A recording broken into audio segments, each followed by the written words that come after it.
glad we won it. Love how we fought. And I told him, man, I've done this a long time.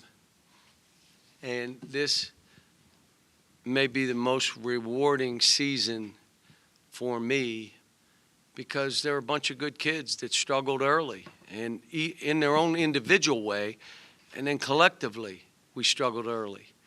Yet, because they were good people, they stuck together. Our staff never blamed. We just kept working with them. The trick when you're going through that is that you must keep picking them up. You ready? But you still got to be a truth teller, and you got to hold them accountable. But pick them up.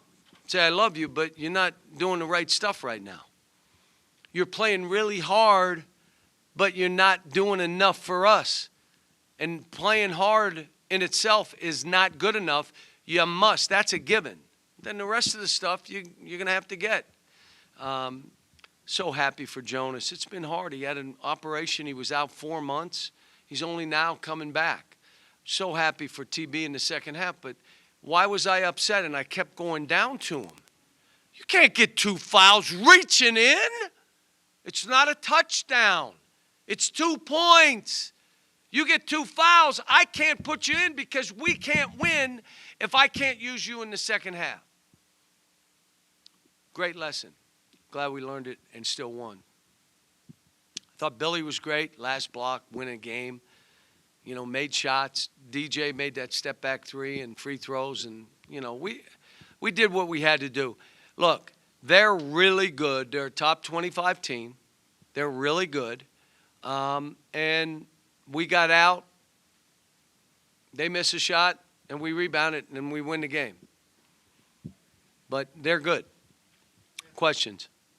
You said kind of throughout the season that 7 wins in SEC play should be good enough to get in. You finished the regular season with 8. Do you feel as though you've done enough to get into the NCAA tournament? The committee will make a decision, so you get out ahead of yourself. We just got to keep trying to get better.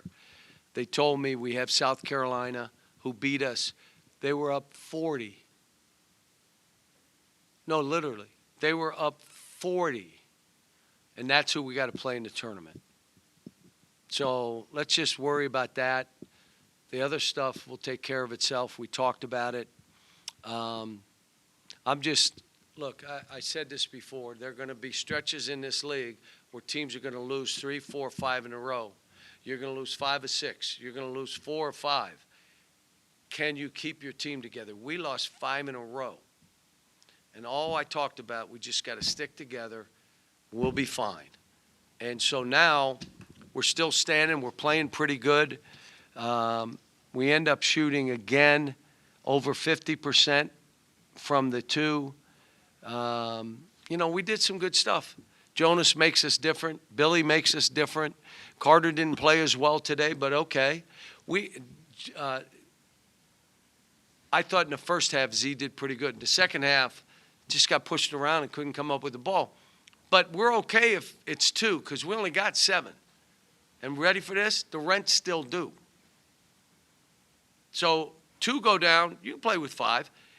3 or 4 don't show, you're not winning. It's done. That's it. And that's why I said it's their responsibility to get yourself in a great frame of mind. Do you know what I did for 2 days? We practiced at noon on Thursday and 11 o'clock yesterday. We had an early breakfast yesterday and stretched. Why did I do that? So we could come in today and I don't have any regrets. We did everything we could. So these kids responded to it. You guys had 21 assists today. That's the most you've had in SEC play. Just how important is that to get to that number and just what was working in that department Hold today? a team to 40%. I do it, put it on the board every week. 30% from the 3, plus 5 rebounds, 25 deflections, which means you're being active on defense, and 20 assists. You're going to win 90% of the games, 99. So let's just get these numbers. What we have the added thing is we block shots. We block shots. We had 7 today, I believe. Yes. Offense was at a premium for both teams today, and you're a top 15 defense when you look at it. What were you thinking when they made the comeback and Because to stop the lack of here's- stops today? we knew Hubbard and what's number 0? Harris, and we knew they could get going. So with a team that's willing to shoot 32 threes, and someone gets going, which is what they did. They made 3, 3, 3, and all of a sudden you're looking around like, what? We turn a bad turnover for no reason. But you know what? They fought, and all I thought was, when I coach, I'm trying to win the game. The other thing doesn't work in my mind until the game's over, the horn sound, we lost. But the whole time is, how do I win this game? How do I help the kids? Who should be in the game? What gives us the best chance of winning this? We're down 4. How do we win this game? And so that's all I was thinking. Real quick follow-up with DJ. Season high 24 points today. He's been so big in second halves in your biggest wins, but balance, double figures in each half. What did you think about his overall floor game and performance? And I was on him because he had a couple bad turnovers. Again, he played great, but you got to hold him accountable. Those could have cost us the game, and they were for no reason. You drive, and there's 3 guys, you're passing that. You're not losing that one. So, yes, he was unbelievable. I'm going to tell you, every one of my friends that watches our games says the same thing. He plays so hard, runs so hard, defends so hard. I can't believe he could stay in the game. I got him out for a minute, and then I said, that's it, go back. I don't think Nelly came out at all. Did Nelly? Oh, no, he got the fouls. So he got 2 fouls at the end of the half. But Billy, again, come on. Making every free throw, well, then get fouled. Going to the basket like he does. Being able to play point guard. He was never a point guard. Yeah, but you're down to 7. Who else could you want to put Jonas at point? I'll tell you who wants to play point. Z. Oh, yeah. He thinks he could be a point guard. So, yes. Two-part question for you. In all your years as a coach, when was the last time you were down to 7 guys in a crucial stretch when you're trying to make the postseason? Very good question, but let me give it to you, and then Sure. you can answer me. Ask me another one. When I was at UMass my last year, we played 6 guys.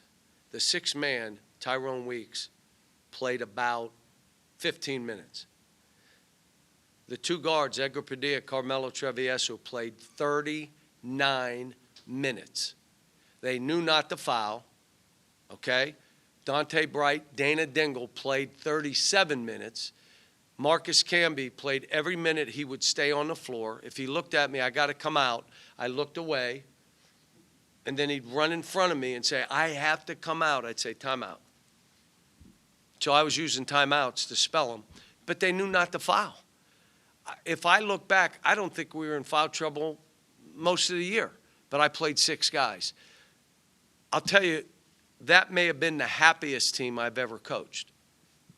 6 guys were so happy they're playing every minute. These 7 should be happy.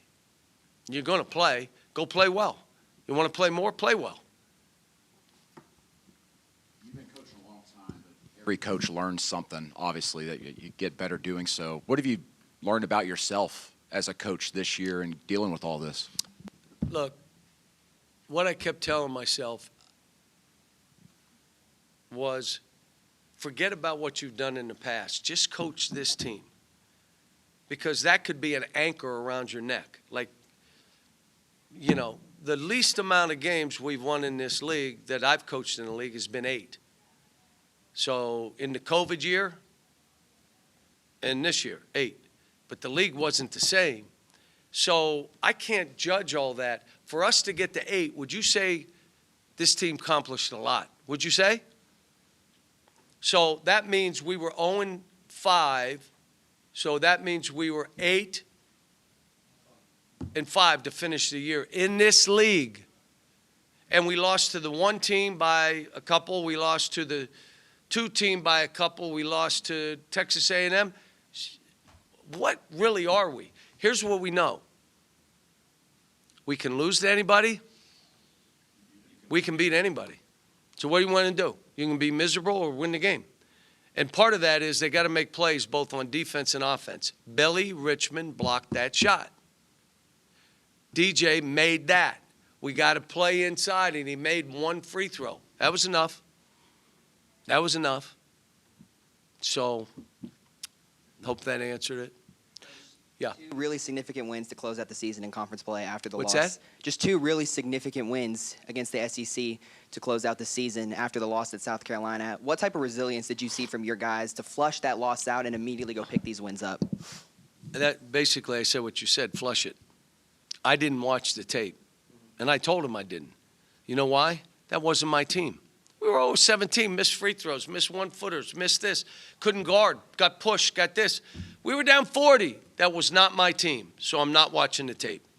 And then to follow up on that, you talked about how important it was to have Trayvon Brazile closing out the second half. And in his last 4 games, 3 double-digit scoring efforts, 2 double-doubles. How important is it for him to step up while Adu has been out rolling into the SEC? Again, his battle, DJ's battle, all of them, their battle is with themselves, not the other team.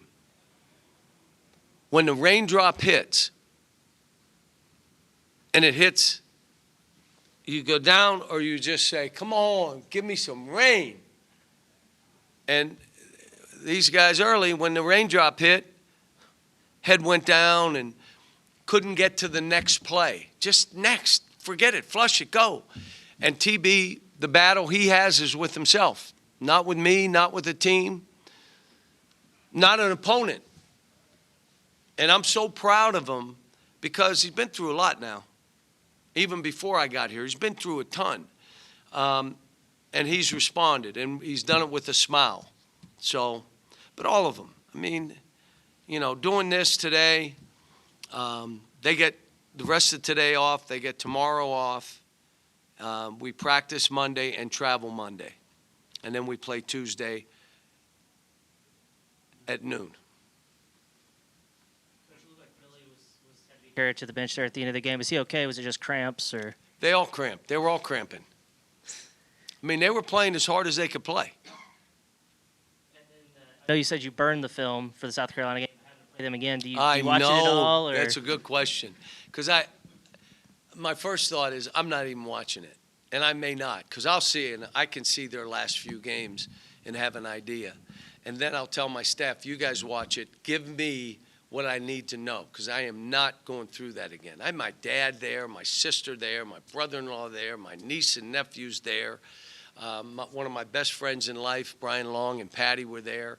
Jeff Meany, who used to help me with jobs for kids back when I was at UMass, was in with his daughter. And they felt so bad because they had to look at me after the game. I said, I'm fine. Let's just. So, yeah, and I've told you, South Carolina is a good team.